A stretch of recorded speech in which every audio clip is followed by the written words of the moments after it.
पुण्यातल्या महानगरपालिकेच्या डॉक्टर बाबासाहेब आंबेडकर वसतिगृहामध्ये 2 विद्यार्थ्यांचा डेंग्यू आणि कावीळाचा मृत्यू झाला। मात्र वसतिगृहामधली नक्की परिस्थिती काय हे आपण थेट जाणून घेणार आहोत। आपण पाहतोय की हे सगळे कचऱ्याचे डब्बे जे आहेत ते आपल्याला पार्किंगमध्ये पाहायला मिळतात। पाणी मोठ्या प्रमाणावरती आहे आणि भिंतीला अशा पद्धतीच्या भेगा ज्या आहेत ते मोठ्या प्रमाणावरती पडलेले आहेत। पलीकडच्या बाजूला महानगरपालिकेचं डंपिंग ग्राउंड आहे, त्यामुळे मच्छर जे आहेत त्या खरं तर वसतिगृहामध्ये मोठ्या प्रमाणावरती येत आहेत। या विद्यार्थ्यांकडून आपण परिस्थिती जाणून घेत आपण वरती जाणार। हे पहा, जाळी अशा पद्धतीचे वायर मोठ्या प्रमाणावरती आहेत। पाणी आता इथली स्वच्छता जी आहे ती करण्यात येते, मात्र इथं आता पाणी मोठ्या प्रमाणावरती सांडलेलं आहे, त्यामुळे मच्छर जे आहेत मोठ्या प्रमाणावरती येऊ शकतात। आपण जर ही परिस्थिती पाहिली तर म्हणजे विचार करायला भाग पडेल अशी सगळी परिस्थिती आपल्याला या संपूर्ण परिसरामध्ये पाहायला मिळते। दुसऱ्या बाजूला आपण थेट विद्यार्थ्यांकडून जाणार आहोत। दुसऱ्या बाजूला ही पहा, खिडकीमधून जर आपण बाहेरच्या बाजूला नजर टाकली तर ही सगळी घाण दुर्गंधी जी आहे, पाणी खरून वरच्या फ्लोअरवरून जे पाणी खाली येतंय, ही सगळी परिस्थिती आपल्याला वसतिगृहामध्ये पाहायला मिळते। आणि याच ठिकाणी हे सगळे विद्यार्थी जे आहेत ते राहतात। विद्यार्थ्यांना आपण विचारणार आहोत, मला सांगा की ही परिस्थिती किती दिवसांपासून आहे सगळी? सर ॲक्च्युली मी तरी 2 वर्षापासून या वसतिगृहात राहतोय। जेव्हापासून राहतोय तेव्हापासून हीच परिस्थिती आहे। हां, म्हणजे सगळी अशी दुर्गंधी, पाणी, हो, म्हणजे स्वच्छता नावाचा प्रकारच नाही। स्वच्छता नावाचा प्रकारच नाही। आपण वरच्या मजल्यावरती जाणार आहोत की विद्यार्थी जवळपास किती विद्यार्थी संख्या? सर 400 ते 500 कॅपॅसिटी आहे। हो, 400 ते 500 जणांची कॅपॅसिटीचं हे खरं तर वसतिगृह आहे। हे पहा, अशा पद्धतीनं ही भिंतींना भेगा ज्या आहेत पडलेल्या आहेत, अशा पद्धतीची ही सगळी दुर्गंधी, म्हणजे स्वच्छता नाही आहे। आणि इथून जर आपण नजर टाकली तर हे पहा, या अशा पद्धतीचा कचरा जो आहे तो आपल्याला या ठिकाणी पाहायला मिळतोय। म्हणजे डास, मच्छर जे आहेत आणि पाणी ओढून मोठ्या प्रमाणावरती गळते। हे पहा, हे भेगा सुद्धा या ठिकाणी पडलेले आहेत, त्यामुळं मच्छर या सगळ्या परिसरामध्ये जे आहेत ते वास्तव करू शकतात। ही सगळी खरं तर मच्छरांसाठीची परिस्थिती जी आहे ती आपल्याला पाहायला मिळते। एका रूममध्ये किती विद्यार्थी आहेत? एका रूममध्ये 4 विद्यार्थी। म्हणजे त्यांची एका रूममध्ये 4 विद्यार्थ्यांचं सगळं साहित्य हे सगळं घेऊन राहत असताना बरीचशी अडचण निर्माण होते। हो सर, खूप अडचण निर्माण होते आणि सर पेस्ट कंट्रोल पण केलं सर, ढेकूंचं खूप प्रमाण वाढलेलं आहे सर आणि अस्वच्छता आहे सर। उंदरांची संख्या वाढली आहे। अगदी खाली तर मेसच्या इथेही उंदरं फिरत असतात सर। आणि वरच्या मजल्यावरती जाऊयात, जर वरच्या मजल्यावरती परिस्थिती दाखवा की हे सगळे विद्यार्थी आहेत। महानगरपालिकेकडून डॉक्टर बाबासाहेब आंबेडकर नावाचं हे वसतिगृह जे आहे ते अनेक वर्षांपासून खरं तर या ठिकाणी चालवलं जातं। पलीकडच्या बाजूला महानगरपालिकेचं डंपिंग ग्राउंड आहे आणि हे सगळे विद्यार्थी सांगतायत की मच्छर मोठ्या प्रमाणावरती आहेत। मात्र ज्यावेळेस 2 विद्यार्थ्यांचा मृत्यू झाला, अनेक विद्यार्थी संघटनांकडून याच्यावरती प्रश्न उपस्थित करण्यात आले, त्यानंतर इथं खरं तर स्वच्छतेला सुरुवात झाली। मात्र इथली जर परिस्थिती पाहिली तर म्हणजे इथं ऊर्जा कोणत्याही प्रकारची, म्हणजे सूर्यप्रकाश, आता पावसाळा असल्यामुळे सूर्यप्रकाश तर येतच नाहीत, मात्र दमट वातावरण म्हणजे कोंदट वातावरण जे आहे ते आपल्याला संपूर्ण परिसरामध्ये पाहायला मिळते।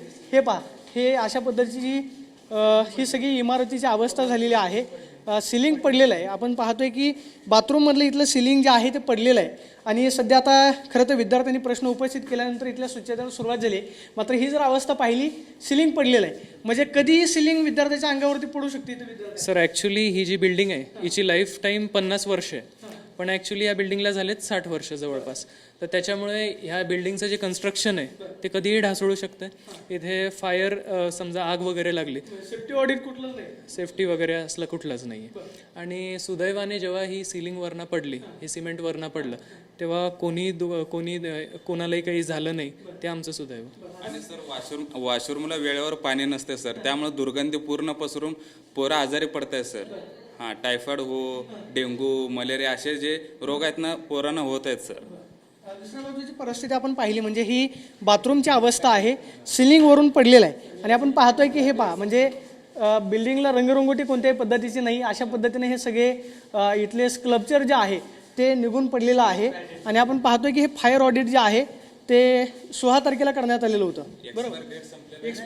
हां, due date of refilling expire date म्हणजे 2023ला संपलंय। हो, संपलंय सर। त्याच्यानंतर परत कुणी झालं नाही, कुणीच आलं नाही सर। याच्यावरती सुद्धा जाळी म्हणजे चढलेली आहे, म्हणजे एकदा लावून गेले त्याच्यानंतर मात्र आलीच नाहीत। हे पहा, म्हणजे ही वायरिंग जी आहे ती पूर्णतः उघडी आपल्याला पाहायला मिळते, त्यामुळं विद्यार्थ्यांना धोका जो आहे तो मोठ्या प्रमाणावरती वाढलेला आहे। या सगळ्या परिस्थितीमध्ये हे सगळे विद्यार्थी जे आहेत ते राहत आहेत। आपण खरं तर रूममधली काय अवस्था आहे आपण हे बघणार आहोत। सध्या आपण पाहतोय की अशा पद्धतीने हे सगळे विद्यार्थी जे आहेत ते राहत आहेत, मात्र हे पहा, म्हणजे की स्कल्पचर जे आहे ते सुद्धा विद्यार्थ्यांचे या ठिकाणचे पडलेलं आहे।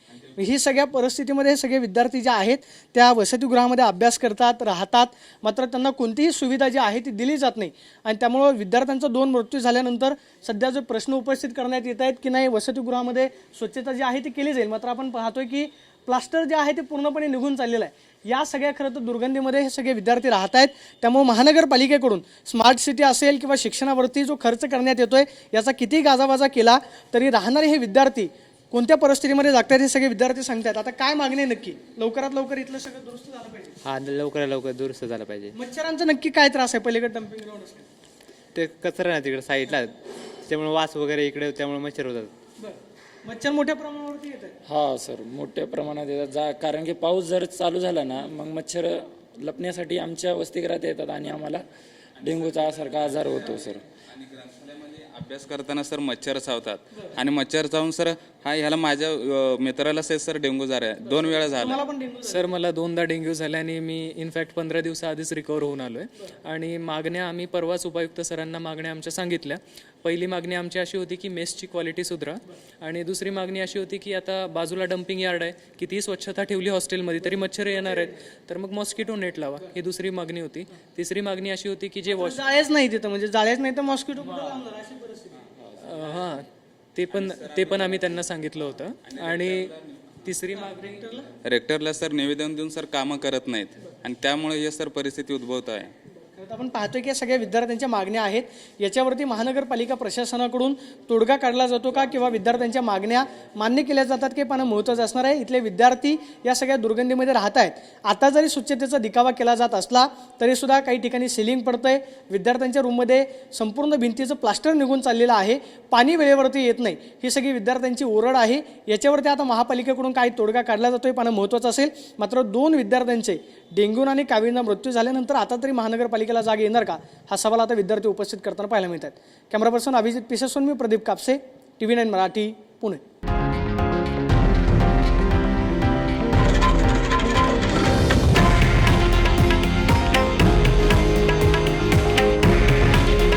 हे आहे देशातील नंबर 1 न्यूज नेटवर्क आणि आपण पाहत आहात TV9 मराठी. काळजी तुमची, हित महाराष्ट्राचं.